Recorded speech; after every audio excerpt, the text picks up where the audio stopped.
Hello friends, welcome to my channel. ಇವತ್ತು ನಾನು ತೋರಿಸ್ತಾ ಇರೋ ವೈನು ನನ್ನ ಚಾನಲ್ನಲ್ಲಿ ಬೇರೆ ವೈನೆಲ್ಲ ತೋರಿಸಿದ್ದೀನಲ್ಲ, ಅದೆಲ್ಲಕ್ಕಿಂತ ಸ್ವಲ್ಪ ಡಿಫ್ರೆಂಟ್ ಆಗಿದೆ ವೈನ್ ಇದು ಟೇಸ್ಟಲ್ಲಿ ತೆಂಗಿನ ಮರದಲ್ಲಿ ನೀರ ಅಂತ ಸಿಗುತ್ತಲ್ಲ, ಸೇಮ್ ಅದೇ ಟೇಸ್ಟ್ ಬರುತ್ತೆ. ಕಲರ್ ಕೂಡ ಅದೇ ಇದೆ. ನಾನು ಇದಕ್ಕೆ ಬೇರೆ ಏನೂ ಆ್ಯಡ್ ಮಾಡಿಲ್ಲ, ಬರೀ ಅಕ್ಕಿನಲ್ಲೇ ಮಾಡಿರೋ ಅಂಥದ್ದಿದು.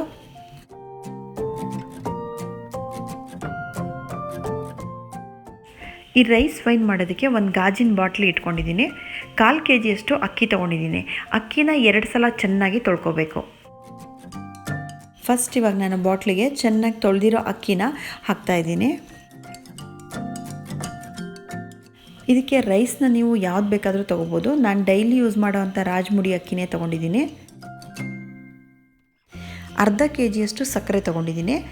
1/4 kg ಅಕ್ಕಿಗೆ 1/2 kg ಸಕ್ಕರೆ ತೊಗೋಬೇಕಾಗತ್ತೆ. ಇದಾದಮೇಲೆ ನೀರು ಹಾಕ್ಕೊಳ್ತಾ ಇದ್ದೀನಿ. ಇದು 1 ಲೀಟ್ರಿನ ಜಗ್ಗು. ಇದರಲ್ಲಿ 1.5 ಹಾಕ್ತೀನಿ ನಾನು, ಅಂದರೆ 1.5 ಲೀಟ್ರಷ್ಟು ನೀರು ಹಾಕ್ಕೊಳ್ತೀನಿ. ರೈಸಲ್ಲೇ ಸ್ಟಾರ್ಚ್ ಇರೋದ್ರಿಂದ ನಾವು ಫರ್ಮೆಂಟೇಷನ್ಗೆ ಬೇರೆ ಏನೂ ಹಾಕಬಾರ್ದು. ನೀವು ಇದ್ರ ಜೊತೆಗೆ ಈಸ್ಟ್ ಏನಾದರೂ ಹಾಕಿಬಿಟ್ರೆ ತುಂಬ ಹುಳಿ ಆಗಿಬಿಡತ್ತೆ. ಈ ರೈಸ್ ವೈನ್ಗೆ ಈ 3 ಸಾಮಗ್ರಿಗಳು ಮಾತ್ರ ಹಾಕೋಕ್ಕಿರೋದು: ಅಕ್ಕಿ, ಸಕ್ಕರೆ ಮತ್ತು ನೀರು.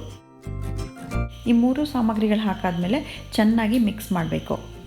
ಮೆಷರ್ಮೆಂಟ್ ಮಾತ್ರ ಕರೆಕ್ಟ್ ಇರಬೇಕು. ನಾನು ಹೇಳಿದ ನೆನಪಿದೆಯಲ್ಲ, 1/4 kg ಅಕ್ಕಿಗೆ 1/2 kg ಶುಗರು, 1.5 ಲೀಟ್ರಷ್ಟು ನೀರು.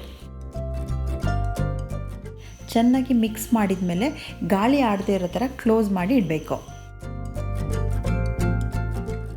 ಪ್ಲಾಸ್ಟಿಕ್ ಕವರ್ನ ಈ ಬಾಟಲಿಗೆ ಮುಚ್ಚಿಬಿಟ್ಟು ಅದ್ರ ಮೇಲ್ಗಡೆ ಒಂದು ರಬ್ಬರ್ ಬ್ಯಾಂಡಲ್ಲಿ ಟೈಟಾಗಿ ಕೂತ್ಕೊಳ್ಳೋ ಹಾಗೆ ಕ್ಲೋಸ್ ಮಾಡ್ತೀನಿ.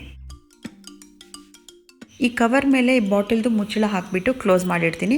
ಆವಾಗ ಗಾಳಿ ಆಡದೇ ಇರೋ ಥರ ಟೈಟಾಗಿ ಕೂತ್ಕೊಳ್ಳುತ್ತೆ. ಈ ವೈನನ್ನು 2 ದಿನಕ್ಕೊಂದ್ಸಲ ಓಪನ್ ಮಾಡಿಬಿಟ್ಟು ಚೆನ್ನಾಗಿ ಮಿಕ್ಸ್ ಮಾಡಿಬಿಟ್ಟು ಮತ್ತೆ ಅದೇ ಥರ ಟೈಟಾಗಿ ಕ್ಲೋಸ್ ಮಾಡಿಬಿಟ್ಟು ಇಡಬೇಕು. ಈ ವೈನಲ್ಲಿ ಗ್ಯಾಸ್ ಫಾರ್ಮ್ ಆಗಿರುತ್ತೆ. ನಾವು ಕೂಲ್ ಡ್ರಿಂಕ್ಸ್ ಬಾಟ್ಲು ಓಪನ್ ಮಾಡಿದಾಗ ಅದು ಹೇಗೆ ಸೌಂಡ್ ಬರುತ್ತೆ, ಅದೇ ಥರ ಇದು ಓಪನ್ ಮಾಡಿದಾಗಲೂ ಹಾಗೆ ಬರುತ್ತೆ. ಮೇಲ್ಗಡೆ ಎಲ್ಲ ನೊರೆ ಥರ ನಿಂತ್ಕೊಂಡಿರುತ್ತೆ. ಈ ರೈಸ್ ವೈನ್ನ ಬೇರೆ ವೈನ್ ಥರ 22 ದಿನ 24 ದಿನ ಆ ಥರ ಎಲ್ಲ ಸ್ಟೋರ್ ಮಾಡೋ ಹಾಗಿಲ್ಲ. 10 ರಿಂದ 12 ದಿನ ಮಾತ್ರ ಇಡಬೇಕು. ಅದಕ್ಕಿಂತ ಜಾಸ್ತಿ ದಿನ ಇಟ್ಟರೆ ತುಂಬ ಹುಳಿ ಬಂದುಬಿಡುತ್ತೆ. ನೀರ ಹೇಗೆ ಜಾಸ್ತಿ ಹೊತ್ತಿಟ್ಟರೆ ಹುಳಿ ಆಗುತ್ತೆ, ಅದೇ ರೀತಿ ಆಗುತ್ತೆ ಇದೂ. ಚೆನ್ನಾಗಿ ಮಿಕ್ಸ್ ಮಾಡಾಯಿತು. ಇದನ್ನು ಪುನಃ ಇವಾಗ ಅದೇ ಥರ ಕ್ಲೋಸ್ ಮಾಡಿಬಿಟ್ಟು ಇಡ್ತೀನಿ. ಕವರ್ ಹಾಕಿಬಿಟ್ಟು ಅದ್ರ ಮೇಲೆ ಕ್ಯಾಪ್ ಹಾಕ್ಬಿಟ್ಟು ಇಡ್ತೀನಿ.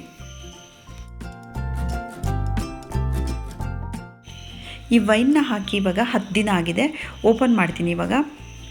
ಇದನ್ನು ಇವಾಗ ಫಿಲ್ಟ್ರ್ ಮಾಡ್ಕೋಬೇಕು. ಫಿಲ್ಟ್ರ್ ಮಾಡೋಕ್ಕೆ ಮುಂಚೆ ಒಂದು ಸಲ ಚೆನ್ನಾಗಿ ಮಿಕ್ಸ್ ಮಾಡ್ಕೋಬೇಕು.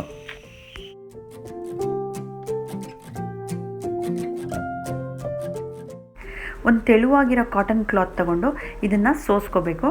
ನಾವು ಸ್ಟ್ರೇನರಲ್ಲಿ ಸೋಸ್ಕೋಬೋದು, ಆದರೆ ಇದರಷ್ಟು ಕ್ಲೀನಾಗಿ ಬರಲ್ಲ. ಈ ಥರ ಬಟ್ಟೆನಲ್ಲೇ ನಾವು 2 ಸಲ ಸೋಸಿಟ್ಕೋಬೇಕು. ಈ ರೆಡಿಯಾಗಿರೋ ವೈನ್ನ ನಾವು ಗಾಜಿನ ಬಾಟ್ಲಿಯಲ್ಲಿ ಹಾಕಿಬಿಟ್ಟು ಸ್ಟೋರ್ ಮಾಡಿ ಇಟ್ಕೋಬೇಕು. ಇದನ್ನು ಎಷ್ಟು ದಿನ ಬೇಕಾದರೂ ಇಡಬಹುದು. ನಾವು ಯಾವುದೇ ವೈನನ್ನು ಈ ರೀತಿ ಬಾಟ್ಲಲ್ಲಿ ತುಂಬಿಸ್ಬಿಟ್ಟು ಸ್ಟೋರ್ ಮಾಡಬೇಕಾದ್ರೆ 3/4 ಭಾಗದಷ್ಟು ಮಾತ್ರ ಹಾಕಬೇಕು. ವೈನ್ಗಳಲ್ಲಿ ಗ್ಯಾಸ್ ತುಂಬ ಇರುತ್ತೆ, ಹಾಗಾಗಿ ತುಂಬ ಹಾಕಿಬಿಟ್ರೆ ಓಪನ್ ಆಗಿಬಿಡುತ್ತೆ, ಒಡೆದೋಗ್ಬಿಡುತ್ತೆ ಬಾಟಲ್ಲು. ಬಾಟಲಲ್ಲಿ ಹಾಕಿಟ್ಟಿದ್ದೀನಲ್ಲ, ಇಷ್ಟು ಹಾಕಿಟ್ರೆ ಸಾಕು.